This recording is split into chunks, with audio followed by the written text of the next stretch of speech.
নমস্কাৰ বন্ধু বান্ধৱীসকল সকলোকে স্বাগতম জনাইছো আজি নতুন এটা ভিডিঅ'লৈ মই অনামিকা আৰু আপোনালোকে চাই আছে অনামিকাৰ ব্লগ ইউটিউব চেনেল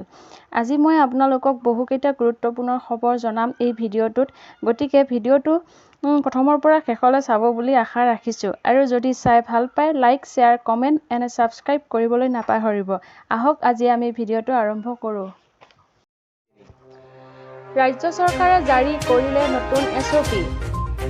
ৰাজ্যৰ কোভিড পৰিস্থিতিৰ প্ৰতি লক্ষ্য ৰাখি ৰাজ্য চৰকাৰে নতুন নীতি নিৰ্দেশনা ঘোষণা কৰিছে সংবাদমেল যোগে স্বাস্থ্যমন্ত্ৰী কেশৱ মহন্তই এই নীতি নিৰ্দেশনাসমূহৰ বিষয়ে জনালে সংবাদ মাধ্যমক সংবাদমেলত স্বাস্থ্যমন্ত্ৰীগৰাকীয়ে কয় এইবাৰ তিনিটা ভাগত ভাগ কৰা হৈছে ৭খন জিলা এক সপ্তাহৰ বাবে সম্পূৰ্ণ কণ্টেইনমেণ্ট জন ঘোষণা জিলাকেইখন হ'ল গোৱালপাৰা গোলাঘাট যোৰহাট লখিমপুৰ শোণিতপুৰ মৰিগাঁও আৰু উত্তৰ লখিমপুৰ অত্যাৱশ্যকীয় সেৱা আৰু গেলামালৰ দোকান ৫ বজালৈ খোলা থাকিব ১৬খন জিলা ১ বজালৈ খোলা থাকিব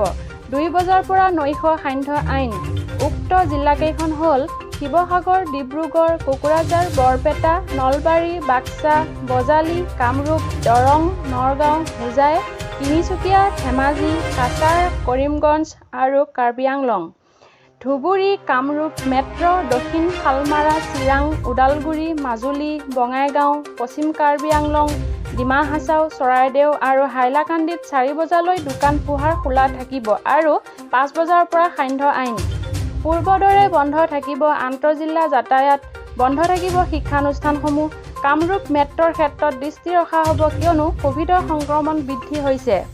সম্পূৰ্ণ সান্ধ্য আইন ব্যৱস্থাৰ অধীনৰ জিলাসমূহত বিয়লি ৫ বজালৈকে গেলামালৰ দোকান শাক-পাচলিৰ দোকান আৰু ফল-মূলৰ দোকান খোলা থাকিব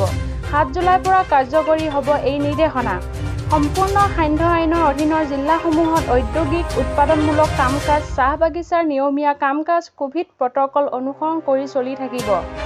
আজি এছঅপি ইমানেই আছিলে যিখিনি মই আপোনালোকক জনালোঁ আজিলৈ ইমানেই আৰু এটা নতুন ভিডিঅ'লৈ আহি আছোঁ তেতিয়ালৈ বাই বাই